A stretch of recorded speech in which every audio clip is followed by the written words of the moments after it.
So taking all this away a second, all these numbers, let's just look at it in a really simple manner. Without the service station, we're just going up a hill.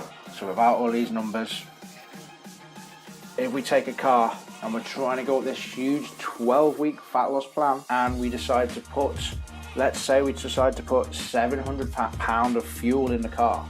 How can we do that? We have a trailer behind it and we put 700 pounds in here, we fill a tank up, we put a roof rack on the top, and we put loads of fuel in here. What's going to happen? The tyres are going to get a little bit flat. It's going to be difficult to get up the fat loss hill. That in essence is an analogy for you putting too much fuel in your body. The journey up the hill, it might be snowy, it might be difficult, you might not be able to get up the hill.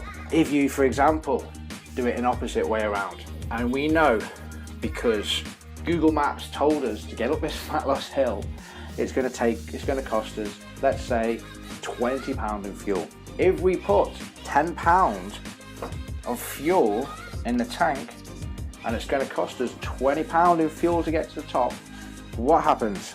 The car is going to roll up the hill and it's going to get stuck halfway up.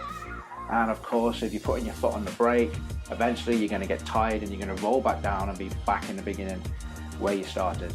And that in essence is an analogy for people who might have done the fad diets in the past. They might have started on the embarking the journey of the fat loss hill. They might have got 3 weeks, 4 weeks, 5 weeks. They might have even done a 12-week plan, but then of course, if they haven't got the right fuel just to get over the top, they might roll right back down, start it again. And this, for example, might have happened to some people for decades and decades and decades.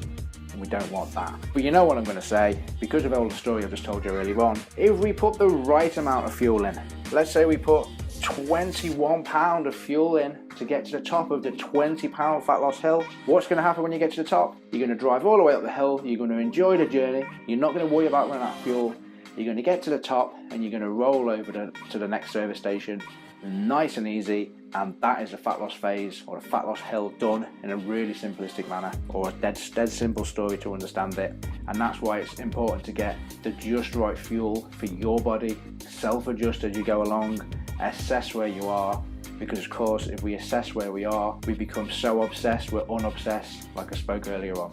So now you can see it all coming together, and why we've spent so long teaching you all the other stuff to be able to get you to here, where you can be successful with your fat loss 12-week plan.